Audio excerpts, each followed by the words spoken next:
So a crazy thing happened to me a couple months ago, which is that Bookborn messaged me on Instagram and asked me if I wanted to be involved in the process of being like a helper judge for SPFBO 8 this year, which, if you're not familiar, SPFBO is the self-published fantasy blog-off event, which is run by Mark Lawrence. It was started in 2015, and it is a competition of sorts where 300 self-published fantasy books are selected, and then those are whittled down through a panel of judges to try to find some of the best self-published fantasy books of that year. This is a really, really cool event that happens every year in fantasy, where instead of just focusing on the big books that come out by publishers, we actually get to shine a spotlight at what happens on the independent scene. Because of the reality of anybody being able to self-publish these days, there are various stigmas associated with self-published books, some of them being that they just aren't that good or they more editing or whatever. And there is some truth to that. The awesome reality is that because anybody can publish their books, some really good books get published that sometimes get lost in the shuffle of the massive amount of books that get self-published every single day. So an event like this that tries to dig out the gems in the self-published community, I think is just an awesome idea. I've enjoyed a decent number of self-published books, which I've talked about here on the channel before. And I wanted to point out that some big fantasy books that have circled around the community, like Sendland Ascends was a competitor in this competition. It didn't even win. And Sendland Ascends is now a pretty big series that most people that follow the fantasy book realm are aware of. Alan from the channel Library of Alexandria, it's one of his favorite series of all time. Additionally, the 2019 winner of the SPFBO was Sword of KAIGEN, and that is a book that I've reviewed here on the channel. It was amazing, and it was gut-wrenching in like incredible ways. And those are just some of the specific books that I'm aware of personally. One of the cool things about self-published fantasy is that it can often break the traditional barriers of what is okay in story structure or whatever, because it doesn't have to conform to what the traditional publishers think they can sell. And that's really, really cool. So this event is the 8th version of it, hence SPFBO 8. And self-published author Zach Argyle, he is the author of the Threadlight series, which I've talked about on this channel a couple times, has put together a really cool website with all 300 books that were selected for this competition separated out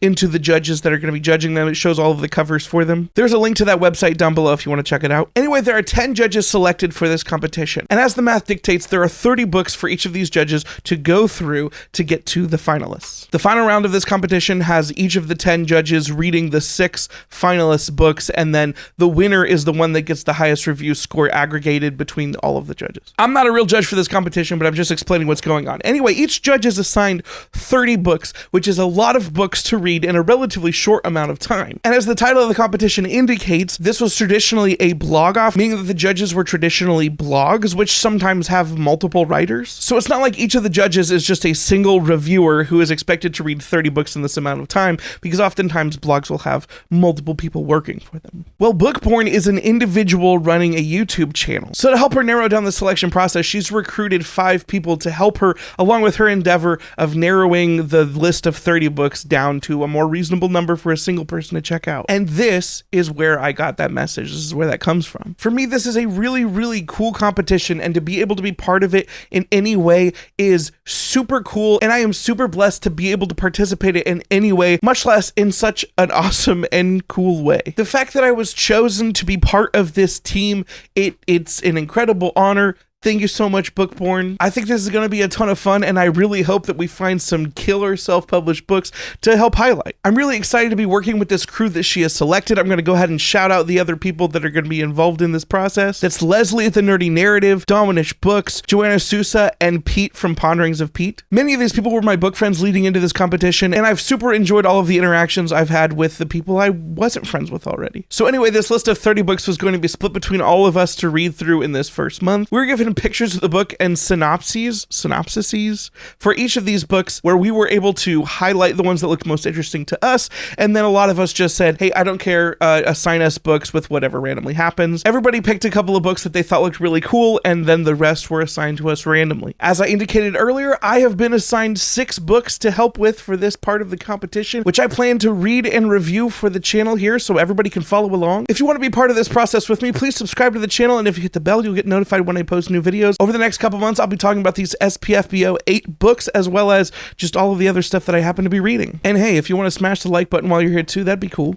But for the rest of this video, I'm going to go ahead and give a brief description of each of the 6 books that I have been assigned. In no particular order, the first book I'm going to be talking about here today is Any Minor World by Craig Schaefer. This is the first book in the Midnight Jury series. This book looks to be a noir-inspired urban fantasy that includes one of my favorite tropes, which is having a character who writes something, in this case it's a comic book, having their creations come physically to life and manifest themselves in villainous ways. Based on the cover and description of this book, this is probably one of the most interesting ones to me that I will be reading, but honestly, all of them seem pretty cool in their own way. The next book that I was assigned, and also the first one that I've chosen to read, I've actually started it already, is Deep's End by Kai Greenwood. This book is about a female sort of ranger type character who lives sort of on the edges of society, and she finds it to be her personal mission to protect the civilized world from what goes on in the deep wood. But when a naked man emerges from the deep wood, and it's not normal for people to survive there, and he has completely lost all of his memory, a lot of strange things ensue. Say what you will about the amnesia trope,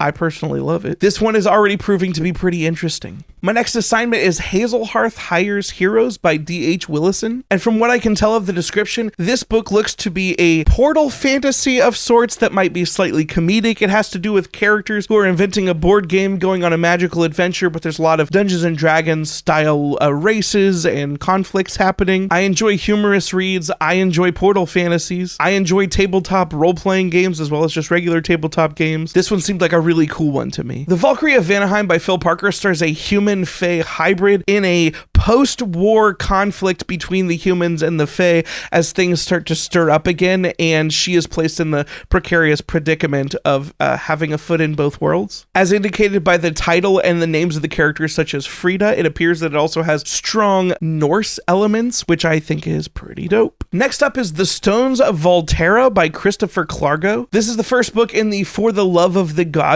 series, and I have to say it. I've made jokes about it here before on the channel. What in the world is grimdark anyway? Well, this is going to officially, I think, be my first grimdark read, depending on how you classify that genre. The author recommends this book for fans of Mark Lawrence, George R.R. Martin, and Joe Abercrombie, all authors that I've never read, because I've never read grimdark, but I'm super excited to get to this one. My final assignment is Wistful Ascending by J.C.M. Byrne. This book is advertised as a superhero space opera for grown-ups. The author himself compares it to Guardians of the Galaxy, Invincible, and Dragon Ball Z, but with a harder sci-fi system. And maybe because this one seems so different from what I traditionally read outside of potentially Cradle, this is one that I was super glad to be able to get in my assignment list. So those are the 6 books that I plan on reading over the next few months. More detailed thoughts about all of them will be incoming, so please subscribe to the channel if you would like to see more thoughts on each of them as I work through them. It's a huge honor. I am extremely jazzed. I hope to see you all again in a future video. Until next time, goodbye. Sleep, no one ever get enough. Always looking out tired. Sleep, no one ever get enough. If I don't show up, I might get fired. Sleep, no one ever get enough. Always looking out tired. Sleep, no one ever get enough. If I don't show up, I might get fired.